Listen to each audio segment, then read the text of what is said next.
This sermon is from the series Esther, Trusting the Unseen God, preached at Crossway Church in Battleground, Washington. When I was a youth pastor, one of the things I love to do is to have my high school students actually hang out at the senior potluck. I think I've told you I like to hang out there as well because I ate all the desserts.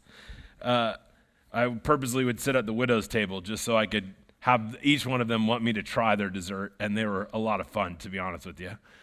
But one of the reasons why I love to take my high schoolers there is because I wanted them to see what the people that were of an older generation were like when they were in high school. And in my particular congregation, they were pretty Dutch, and we actually had quite a few Dutch immigrants, ones who came after World War II, and we had all kinds of stories of the Dutch resistance. And so it was awesome for them to hear not only what it was like to be like in high school, but it was like to be life in high school when there was a world war going on. And they heard all kinds of different stories. I mean, stories of guys having to literally hang out in a wall because they were afraid the Germans were coming to round up the troops. But there's one guy, his name was Simon Wester. He was a short little Dutch guy, but he had the best stories. He had a thick Dutch accent, so you really had to kind of lean into and listen. I don't know if you've ever met those kind of guys, but they're fun.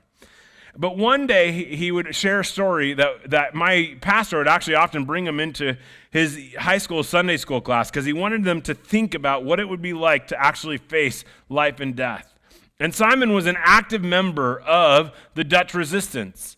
And he told a story when he and some of the other Dutch resistance folks, there was men and women who were actively involved in this, and a German family were hanging out at a farm. And all of a sudden, word came that the Germans were going door to door doing searches. And so they ran into the barn, and the Jewish family and some of the other members of the resistance hid in a haystack in the farm. I mean, literally like in a picture like this. They would hide in there and try and do everything they could. And Simon quick grabbed a gun that was stashed there, and he sat in the rafters waiting to see what would happen. And he said that there was the door creaked open, and the farmer did everything he could to try and delay it, and he could hear the Germans outside. I want you to think about what you would do in that situation. Knowing that you had probably 5 to 7 people's lives that were there in that haystack, that you yourself would probably go to a concentration camp because they knew that that was happening. This was later in the war. And there's 2 German soldiers that were there who could easily put all of this into action. What would you do? Simon said that moment of waiting for that door to open was one of the longest moments he ever faced in his life.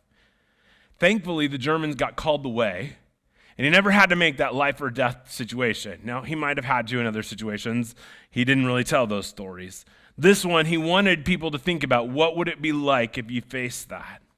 But what would you be like if you were living in the Ukraine and the Russians attacked you? What would your response be? I start my sermon with kind of this heavy idea because today we're going to wrap up the book of Esther. And when we come to a book and when we read a chapter, especially like we do in chapter 9 and a little bit of chapter 10, we'll read the entire thing, but it's only 3 verses. It's easy to kind of come at it from this kind of Western civilization, detached from war and detached from sitting under the kind of feeling that there's a bunch of people who are out to get you. So when we look at the actions of the Jews, we can kind of look at it from in a condemning kind of a spirit, in a condemning kind of a way. There's going to be an atrocity here, and I don't want to minimize it. There's actually aspects of this text that kind of make my own gut kind of cringe a little bit. But it's easy just to stand in judgment when we're not in that situation. And I want you to remember that the Jews are exactly in that situation. Haman had created this edict about 11 months saying that what would happen is that people could come at them and completely destroy their entire family and plunder everything they have. Now, Mordecai created another one that said that they could defend themselves and reverse that edict, but there's a tension that's underneath them that's there with them. And so I want you to kind of have that image in mind as we read this text. We are going to read the entire text, Esther 9, all the way to the end of 10, and wrap up the series. Afterwards, next week, it is Lent. And so we are going to look at the final words of Christ on the cross. That's what we're going to do until Easter. So, on the 13th day of the 12th month, the month of Adar, the edict commanded by the king was to be carried out. On this day, the enemies of the Jews had hoped to overpower them, but now the tables were turned, and the Jews got the upper hand over those who hated them. The Jews assembled in their cities in all the provinces of King Xerxes to attack those determined to destroy them. No one could stand against them because the people of all the other nationalities were afraid of them, and all the nobles of the princes, the satraps, the governors, and the king's administrators helped the Jews because of the fear of Mordecai had seized them. Mordecai was prominent in the palace. His reputation spread throughout the provinces, and he had become more and more powerful. The Jews struck down all their enemies with the sword, killing and destroying them, and they did what they pleased to those who hated them. In the citadel of Susa, the Jews killed and destroyed 500 men. They also killed Parshandatha, Dalphon, Asphatha, Poratha, Adalia, Aridath, Parmashatha, Arisaiah, RDI, and Ziatha. And I practiced that a ton, if that's not a mouthful. The 10 sons of Haman, son of Hammedatha, the enemy of the Jews, but they did not lay their hands on the plunder. The number of those killed in the citadel of Susa was reported to the king that same day. And the king said to Queen Esther, "The Jews have killed and destroyed 500 men and 10 sons of Haman," thankfully they didn't repeat it, "in the citadel of Susa. But what they have done in the rest of the king's provinces, what is your petition? And it will be granted to you. What is your request? And it will also be granted." If it pleases the king, Esther answered, "Give the Jews in Susa permission to carry out this day's edict tomorrow also, and let Haman's 10 sons be impaled on poles." So the king commanded that this be done. An edict was issued in Susa, and they impaled the 10 sons of Haman. The Jews in Susa came together on the 14th day of the month of Adar, and they put to death in Susa 300 men, but they did not lay hands on their plunder. Meanwhile, the remainder of the Jews who were in the king's province also assembled and protected themselves and get relief from their enemies. They killed 75,000 of them, but did not lay hands on their plunder. This happened on the 13th day of the month of Adar, and on the 14th day they rested and made it a day of feasting and joy. The Jews in Susa, however, assembled on the 13th and the 14th, and then on the 15th they rested and made it a day of feasting and joy. This is why rural Jews, those living in the villages, observed the 14th of the month as a day of joy and feasting, a day for giving presents to each other.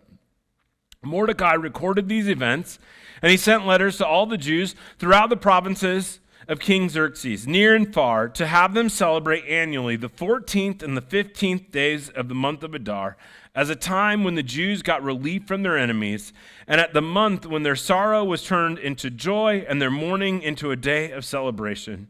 He wrote them to observe the days as days of feasting and joy, and giving presents of food to one another and gifts to the poor. So the Jews agreed to continue the celebration they had begun doing, what Mordecai had written to them. For Haman, son of Hammedatha, the Agagite, the enemy of all the Jews, had plotted against the Jews to destroy them and cast the pur, that is the lot, for their ruin and destruction. And when that plot came to the king's attention, he issued written orders that the evil scheme Haman had devised against the Jews should come back into his own head, and that he and his sons should be impaled on poles. Therefore, these days were called Purim, from the word pur. Because everything written in this letter, and because of what they had seen and what had happened to them, the Jews took it on themselves to establish the custom that they and their descendants and all who would join them should be without fail observe these 2 days every year, in the way prescribed at the time appointed. And these days should be remembered and observed in every generation by every family, in every province, and in every city. And these days of Purim should never fail to be celebrated by the Jews, nor should the memory of these days die out among their descendants. So Queen Esther, daughter of Abihail, along with Mordecai the Jew, wrote with the full authority to confirm the second letter concerning Purim, and Mordecai sent letters to all the Jews in the 127 provinces of Xerxes' kingdom, words of goodwill and assurance, to establish these days of Purim at their designated times, as Mordecai the Jew and Queen Esther had decreed for them, and as they had established for themselves and their descendants in regard to their time of fasting and lamentation. Esther's decree confirmed these regulations about Purim, and it was written down in the records. Now King Xerxes imposed tribute among the empire to its distant shores, and all of his acts and power and might, together with the full account of the greatness of Mordecai, whom the king had promoted, are not written in the book of annuals of the king of Media and Persia. Are they not written in the book of annual of the kings of Media and Persia? And Mordecai the Jew was second in rank to King Xerxes, the preeminent among the Jews, and held in high esteem by his many fellow Jews, because he had worked for the good of his people and spoke up for the welfare of the Jews. Well, we have now finished the book of Esther. It is complete, and I know there's a lot of details in there. There's a lot of redundancy in there, but I think there are some things that we can learn. The first thing that I think that we just note is that the people were obviously at war. As I said in the beginning of my sermon, I want us to have this kind of an image. It's easy to read this story and to forget that they literally were at war. What boggles my mind, to be honest with you, is that some people actually tried to enforce Haman's edict and attack the Jews. Like, you would think that if you knew that the king had already sent an edict reversing it and allowing the Jews to attack you, that you wouldn't. But we know that Haman's sons, at least, were bound and determined to do what they could to follow through with their father's command, and they attacked the Jews. And so it's obvious that some people were still bent to try and destroy the Jews. Just because Mordecai had created this edict did not mean that the threat had gone away. But it's also obvious that the Jews had an upper hand. The author of Esther wants to make this clear, that even though they were determined to attack and destroy the Jews, no one could stand against them, because all of the other nations were afraid, and nationalities were afraid of them. And there's a reason for this. I mean, the Persian leaders had helped them. Obviously, it seems that Mordecai has risen in power. Haman had been taken down, and so there was a vacuum, and Mordecai took over his place. He became the second in command. And it says that because of his highest status, being second in command, all of the Persian leaders helped the Jews. And so what we see here, and what's recounted in multiple stories here and different accounts, is that the Jews destroyed their enemies and Haman's sons. And so where we end the book of Esther is completely different than where we were in the middle of it. At one spot, the Jews thought that they were going to be wiped out, and it looked like the people of God were going to be destroyed, and there was no hope whatsoever. But if you recall, what we see is that God worked all the minor details, even though his name isn't mentioned in the book at all, so that at just the right time, the king realized that Mordecai hadn't received the honor he had, and that Esther was able to persuade the king to take care of Haman and create this edict that was against the people of Israel. And so the Jews destroyed the enemies and Haman's sons, and what we see here is that the people of God are saved. Now, as I said, there's a couple of parts on the story that don't sit well with me, and the one that it is when Esther asked for a second day to attack the enemies. You would think that one would be enough. I mean, after all, the edict from Haman was very clear. You had one day to destroy the Jews, and that's it. And then Mordecai's edict was, well, you can attack your enemies, and you can take care of them. And it seems like they had taken care of things enough.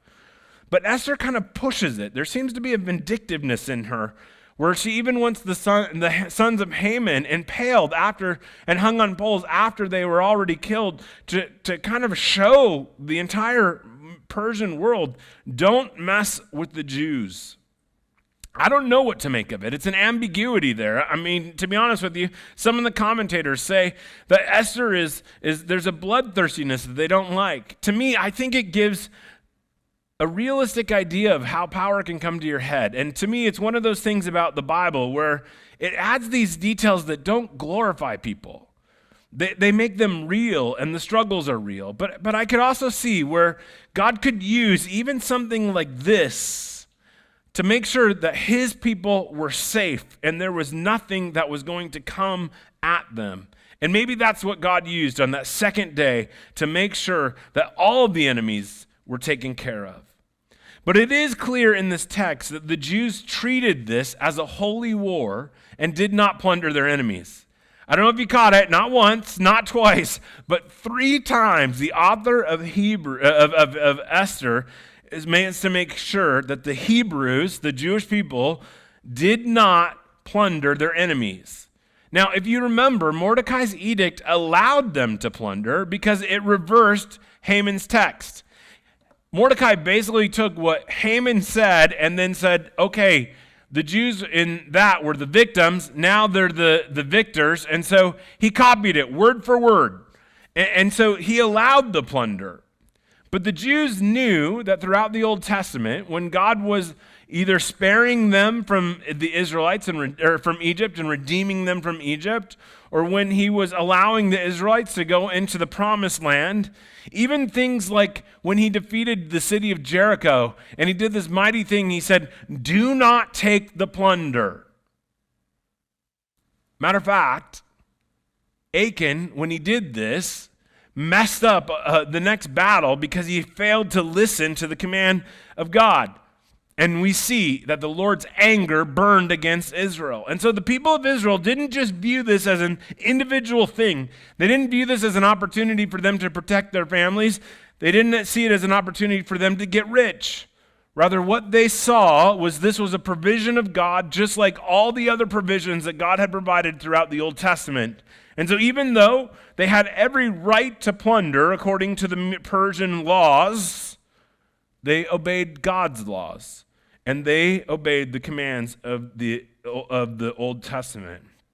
And so through this is just another one of those ways that we see that the Jews are following the commands that Saul failed to do.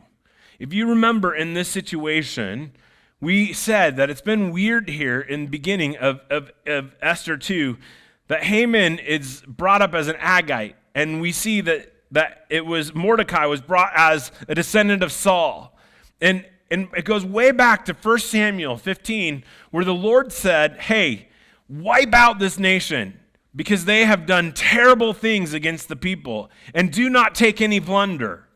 And what Saul did is he allowed the king to live, and he kept the plunder.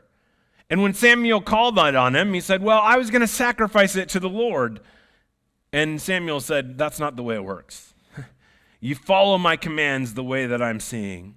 And so what we see here is just another way of the author of Esther weaving the story together and bringing even this chapter of Israel's history to a close. It is also where the author wants the readers to know that God is redeeming his people because he's having them follow those Old Testament commands. And again, even though he's not listed here, something as simple as 3 times highlighting that they didn't take the plunder is a way for them to realize that God is at work and that they're following the plan that God had laid out. Again, throughout this book, this is what we've seen, isn't it? God's name isn't mentioned. There's times where it feels dark, but the author of Esther wants us to search for him and to put these connecting pieces together. It's kind of like one of those kids, you need to connect the dots to see what the story is, and they've got 1, 2, 3, 4, and then finally when you connect all the different lines in the way that it is, you can see this figure appear. When you connect all the little dots, all the coincidences, all the minor details that the author of Hebrews, or why do I want to say Hebrews? The author of Esther is putting in, we see the picture of God emerging and how he is at work in his people today, in there. And we can see it here today. What we also see is that it's a good reminder for us, though, here in the book of Esther, that God's people are still at war today. Now you and I may recoil at that. I mean, I do a little bit. But I think it's good for us to remember that not everybody in our world has peace. That we have brothers and sisters throughout the world who are facing similar threats to the Jews. This week, I just did a little bit of research. Just read through The Voice of Martyrs or read through something like Open Door and read some of the atrocities that our Christian brothers and sisters are facing. And I would hope that as we read through Esther and as we see the threat that they face, that it would put in our own hearts, stir in our own hearts, a passion to pray for those of our brothers and sisters throughout the world who are facing this. One story is just when the Taliban took over in Afghanistan, soldiers roamed villages going door to door in search of believers and unleashing violent attacks against them. This last year, there's a pastor, Tony Benjamin, of, I'm not even going to guess how to pronounce it, a province in Sri Lanka, who investigated an outside noise at his gate when he was assaulted by two men with a shovel, demanding that he stop his religious activities. He was able to crawl back into the house before they began breaking the windows and causing all other damage of his house and the church. But when his son heard the commotion and responded, he too was knocked down and attacked and beaten and hospitalized for 3 days. But here's the crazy thing. When they went to the police and explained what was going on, they were promised that they would arrest the attackers who they knew who they were. But 6 days later, the policeman came and arrested the pastor and his family for inciting the attack, and then they brought all kinds of charges against them for preaching the gospel, and the church property and his own home was confiscated. This is just within the last 6 months. They were talking about in Turkey, which has the largest number of refugees throughout the world, about 4 million. Many of them are from Syria, Iraq, and Iran, where the Christians who are doing aid work talked about a teenager from a Christian family who was wearing a cross. And the 16-year-old was walking down the street and was insulted about the cross. And when asked why he was wearing it, he said, because I'm a believer, I'm a Christian. They beated him. And again, nothing happened. So I want us to realize that even though it may seem detached, the story of Esther may seem detached from us, it doesn't seem detached from believers in other places of the world. And I would hope that as we read about the atrocities that are and the threat against the Jews in the book of Esther, it would remind us of the suffering that is happening around the world of believers. But it should also remind us that you and I are at a spiritual war. I mean, if nothing else, there's a spiritual battle going on all around us, and it's so easy for us to take it for granted. But Paul says in Ephesians 6, be strong in the Lord and in his mighty battle. Put on the full armor of God that you may take your stand against the devil's schemes. And I love what he says here. Our struggle is not against flesh and blood, but against the rulers, against the authorities, against the powers of the dark world, and against the spiritual forces of evil in the heavenly realms. And I think it's important for us to remember that there is a battle going on. Now, you and I don't always recognize it. We don't always see it. And we need to be careful that we don't see that there's a devil behind everything. But we also need to make sure that we don't ever give the devil credit for what's actually going on or that we minimize his role. We can feel the presence. We can feel that battle. A lot of times I think what it is just an intensity of what we feel. It may feel where our anxiety is greater than normal when we're doing things, or where temptation feels stronger, or where doubt feels greater. That doesn't happen by chance.